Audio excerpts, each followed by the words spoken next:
Hello student, देखिए बेटा class 10th वाले स्टूडेंट 10th में हमारे चल रही थी 6.2 और 6.2 में हम चल रहे थे क्वेश्चन नंबर हमने चल रहा है 9 लेकर के आज तक हो गए थे 9 और 10 में कराया था। तो 9 में कह रहा है आपसे वो ABCD एक समलंब है जिसमें AB समांतर है DC के साथ, इसके विकर्ण परस्पर बिंदु O पर प्रतिच्छेद करते हैं तो दर्शाइए कि आप। तो सबसे पहले इसे मैंने आपको बताया था परमेय पे डिपेंड कर लेते हैं हम लोग कि परमेय की तरह सिद्धांत तो इसमें आएगा नहीं। सबसे पहले आएगा दिया है, जो दिया है वो लिख लेते हैं। दिया है आपको ABCD एक समलंब, ABCD एक समलंब है, समलंब है। सबसे पहले हम समलंब बनाते हैं। देखिए समलंब कैसे बनता है आपको पता है, ये बना दिया मैंने समलंब, इसे डाल दिया मैंने A B और C और ये आपका D। इसने कहा कि AB पैरेलल है CD के, AB पैरेलल है बच्चों CD के। अब आपको करनी है, सिद्ध करना है आपको। ये पहले देखेंगे रचना तो नहीं करनी पड़ेगी, रचना करनी पड़ेगी। रचना में हम क्या लिखेंगे? रचना में हम लिखेंगे सबसे पहले इसको विकर्ण दिए हमने, इसके विकर्ण O पर काटते हैं। इसके विकर्ण बच्चों O पर काट दिए, मान लीजिए विकर्ण O है। रचना करनी पड़ेगी अपने पास से हमें एक समरूप त्रिभुज बनाने के लिए। यहां से इसको हम यहां मिलाएंगे बच्चों, ऐसा मिलाएंगे कि OM जो है वो इसके समांतर हो AB के, ठीक ऐसे मिलाएंगे। तो हम लिखेंगे हमने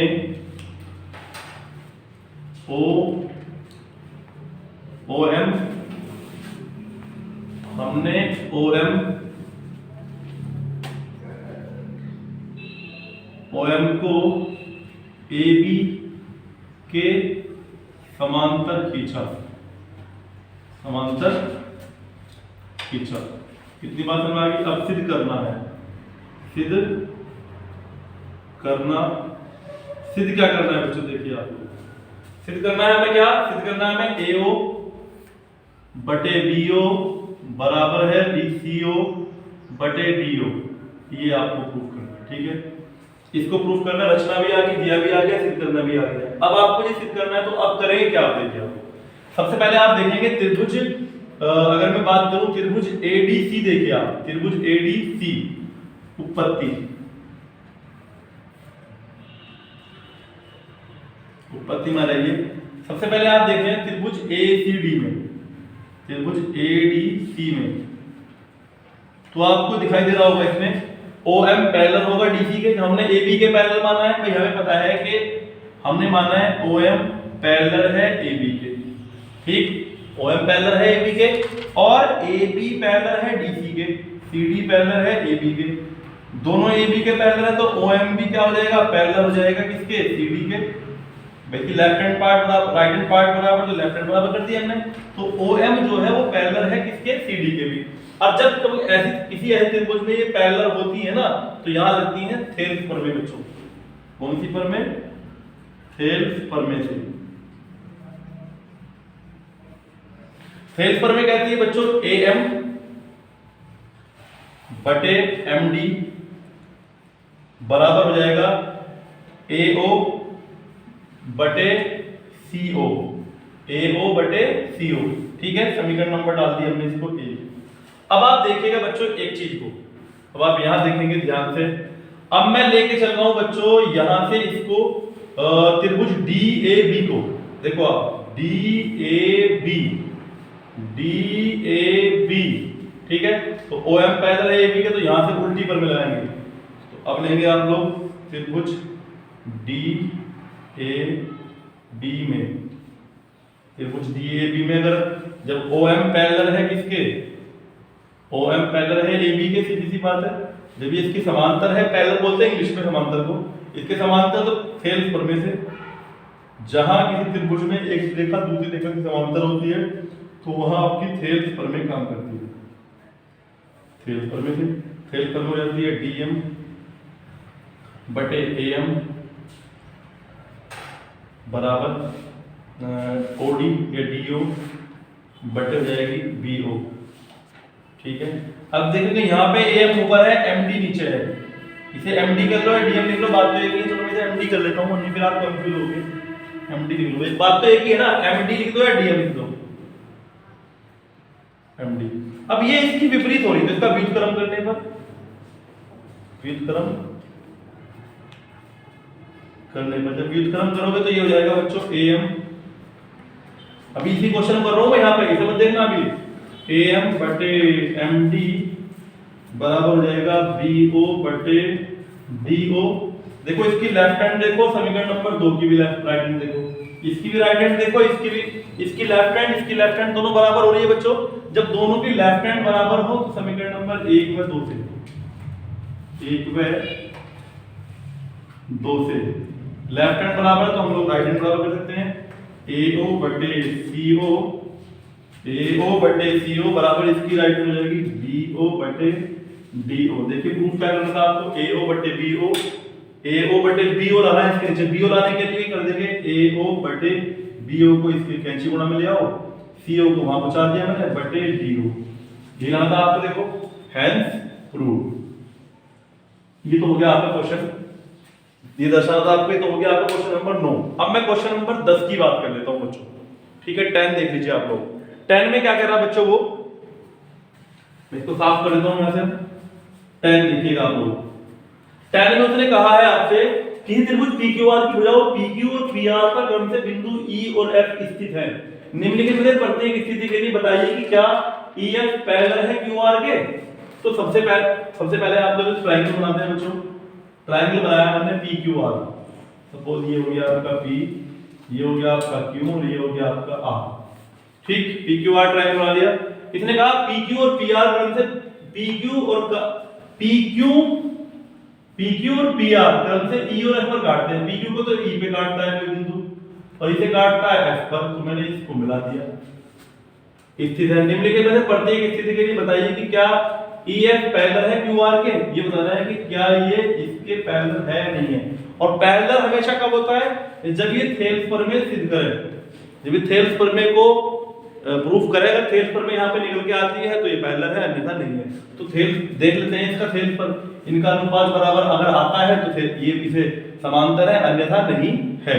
तो इसने कहा पहले पार्ट में PE बराबर है आपका 3.9, EQ बराबर है आपका 3 सेंटीमीटर और PE बराबर दे रखा आपको 3.6 और FR दे रखा आपको 2.4। तो आप देखते हैं पहले PE बटे इसका अनुपात EQ, इन दोनों का अनुपात देखो, PE कितना है 3.9 और EQ कितना है आपका, EQ है आपका 3, ठीक। तो पॉइंट हटाएंगे 0 लगाएंगे तो ये हो गया 39 बटे 3, 13 से कट जाए, नहीं कटिंग आएगी जी, तो ये छोड़ देगा आप लोग, ठीक। 3 से कट सकता है यहाँ, 3 एकम 3 और 3 किया 9 और 3 धाम 3, चलो ये आ गया। अब आप देखते हैं PF बटे FR को, PF का मान कितना है बच्चों, PF दिया हुआ था, PF FR PF PE दोनों PE तो नहीं होते ना, दोनों PE नहीं होते, ये PF होगा बच्चों, ये तालमेल में गड़बड़ हो गया हमसे, ये PF होगा 3.6, PF होगा ये 3.6 बटे, अगर नहीं हो तो बुक में कर लेना आप लोग क्वेश्चन। और FR का मान कितना है बच्चों 2.4, पॉइंट से पॉइंट खत्म, 36 बटे 24, ये कट जाएगा आपका 36 36 24, ये 6 बटे 4 यानी कि 3 बटे 2 आ गए, ये अलग आ रहा है, ये अलग आ रहा है, दोनों बराबर नहीं है। अगर ये दोनों बराबर आते तो EF पैरेलल होता QR के, अन्यथा नहीं है, तो ये इसका आंसर आ गया नहीं, ठीक है, ये पैरेलल इसके नहीं है। अब मैं अभी इसी में ही क्वेश्चन नंबर सेकंड को, इसके सेकंड पार्ट को सोल्व कर लेते हैं। देखिए ये फर्स्ट पार्ट तो मैंने कर दिया बच्चों, अब मैं सेकंड पार्ट की बात कर लेता हूं, इसी के सेकंड पार्ट, थर्ड पार्ट, कई सारे पार्ट है इस क्वेश्चन में बच्चों, तो मैं इसका सेकंड पार्ट देख लेता हूं। अब जरा सेकंड पार्ट में क्या दिया हुआ है देखिए आप लोग, सेकंड पार्ट में इसे दिया हुआ है बच्चों PE बराबर आपको दे रखा है इसमें 4 और QE बराबर दे रखा है आपको इसमें 4.5 और PF दे रखा है इसमें आपको 8 एंड आपको RF दे रखा आपको इसमें RF नहीं, हाँ पीई दे दे 4 आपको, क्यूई दे दे 4.5, पीएफ दे दिया 8 और आरएफ दे दिया 9। आरएफ दे दिया आपको 9 सेंटीमीटर। ठीक है, अब हम इनको चेक कर लेते हैं। देखिए इसने कहा पीई तो कंप्लीट भुजा है ना, पीई तो कंप्लीट भुजा है और इसके ऊपर आएगा आपका पीई। पी तो 4 हो गया और पीई और पीक्यू नहीं है इसमें हमारे पास कहीं भी। सवाल को एक बार चेक कर ले सेकंड पार्ट में, करेक्शन तो नहीं है कुछ में, कई सही साफ रखा नहीं। पीई बराबर 4, क्यूई बराबर 4.5, पीएफ बराबर 8, आरएफ बराबर 9। चलो चेक कर लेते हैं पहले पीई बटे ईक्यू। पीई कितना है 4, ईक्यू कितना, क्यूई है ईक्यू बात है एक ही है 4.5, कट नहीं रहा, इसे छोड़ दो नहीं कोई दिक्कत नहीं। या पॉइंट ऑफ 0 लगाओ, 40 बटे 45 और ये पकड़ जाएगा 5 से 40, 5 5 45, 8 बटे 9 आ गया सपोज। अब करते हैं आप पीएफ बटे एफआर। पीएफ की वैल्यू कितनी है 8, एफआर की वैल्यू 9, तो ये आ रहा है 8 बटे 9। सेकंड तो सही आ गया भाई आपका, ये भी 8 बटे 9, ये भी 8 बटे 9 बराबर है, तो ये देने इसको, हाँ ये इसमें समांतर है ईएफ के क्यूआर, ये ईएफ के जो है समांतर है क्या क्यूआर। बात समझ आ रही है आपके, अगर ये बराबर नहीं आता तो समांतर ये भी नहीं होता। अब मैं ले लेता हूं थर्ड पार्ट की बात कर लेता हूं। थर्ड पार्ट में क्या दे रखा आपको, थर्ड पार्ट देखिए आप लोग। थर्ड पार्ट में इसने कहा है बच्चों आपसे PQ बराबर है आपका 1.28, ठीक, PR बराबर है आपका 2.56, PE बराबर है आपका 0.18 और PF बराबर है आपका 0.36।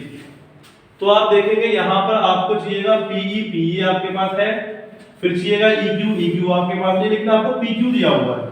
देखिए आपको दिया हुआ है PQ बराबर 1.28।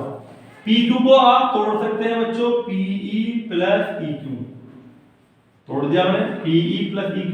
PQ तो अभी तो PQ है पूरा बराबर 1.28, तो PE का मान आपको दे रखा 0.18, EQ बराबर आपका 1.28, तो EQ बराबर आ गया 1.28 माइनस 0.18, घटाएंगे 8 में से 8 गया 0, 2 में से क्या 1 और 1 में 0, 1 का 1 ही आ गया, 1.10 आ गया।